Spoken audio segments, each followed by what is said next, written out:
Assalamualaikum warahmatullahi wabarakatuh. Perkenalkan, nama saya Kintan Egdia Brigitasari, mahasiswi Hukum kelas 2019B. Di sini saya akan menjelaskan tentang materi hukum kontrak dagang. Pertama ada istilah.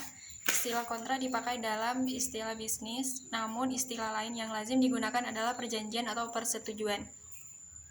Dalam pasal 1313 KUH Perdata, persetujuan atau perjanjian adalah suatu perbuatan hukum di mana seseorang atau lebih mengikatkan dirinya terhadap satu orang atau lebih.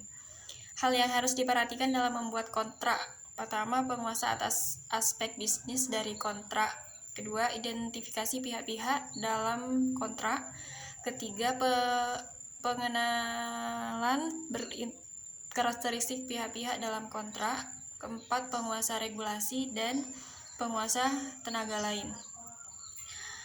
Kedua, ada asas-asas hukum perikatan, asas kebebasan berkontrak. Pertama, ada kebebasan berkontrak.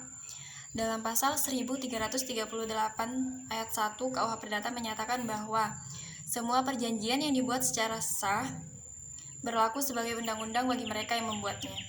Asas ini merupakan asas yang memberikan kebebasan kepada para pihak untuk pertama, membuat atau tidak membuat perjanjian; kedua, mengadakan perjanjian dengan siapapun; ketiga, menentukan isi perjanjian, pelaksanaan dan persyaratan, dan menentukan bentuk perjanjiannya apakah tertulis atau lisan.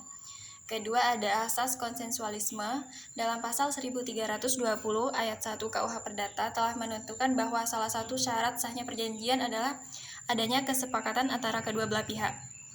Ketiga, ada asas kekuatan mengikat. Asas ini juga merujuk pada pasal 1338 ayat 1 KUH Perdata yang berbunyi di mana para pihak akan terikat dengan perjanjian yang telah dibuatnya layaknya undang-undang. Yang keempat, ada asas itikad baik. Asas ini telah tercantum dalam pasal 1338 ayat 3 KUH Perdata yang berbunyi perjanjian harus dilaksanakan dengan itikad baik. Yang kelima, ada asas kepatutan. Asas ini tercantum dalam pasal 1339 KUH Perdata, yaitu suatu perjanjian tidak hanya mengikat untuk hal-hal yang secara tegas dinyatakan di dalamnya, tetapi juga untuk segala sesuatu yang menurut sifat perjanjian diharuskan oleh satu, kepastian; dua, kebiasaan; tiga, undang-undang. Artinya, kontrak tersebut juga harus memperhatikan kepatutan dan keadilan bagi para pihak.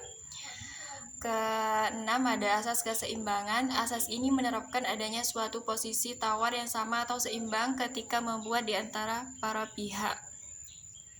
Ketujuh, ada asas kepastian hukum. Asas ini merupakan cerminan dari pasal 1338 ayat 2 KUH Perdata yang menyatakan bahwa pihak dalam perjanjian dilarang untuk membatalkan perjanjian secara sepihak. 8, ada asas kepribadian. Asas ini menentukan bahwa seseorang yang akan melakukan dan atau membuat kontrak hanya untuk kepentingan perseorangan saja. Ketiga, ada mengenyampingkan, waiving, pasal 166 BW. Pasal 1266 BW. Syarat batal dianggap selalu dicantumkan dalam persetujuan yang bertimbal balik, manakala salah satu pihak tidak memenuhi kewajibannya. Pertama, dalam hal yang demikian persetujuan tidak batal demi hukum, tetapi pembatalan harus dimintakan kepada hakim. Permintaan ini juga harus dilakukan meskipun syarat batal mengenai tidak dipenuhinya kewajiban dinyatakan di dalam perjanjian. Keempat, ada pasal 1320 KUH Perdata. Dalam perjanjian penyelesaian pasal 1230 KUH Perdata, Kitab Undang-Undang Hukum Perdata, dapat ditemukan syarat sahnya sebuah perjanjian secara umum yang dapat diketahui sebagai berikut. 4 syarat sahnya suatu perjanjian meliputi: 1. Kesepakatan yang mengikat kedua belah pihak; 2. Kecakapan dalam membuat suatu perikatan; 3. Suatu pokok persoalan tertentu; 4. Suatu sebab yang tidak terlarang. Terima kasih.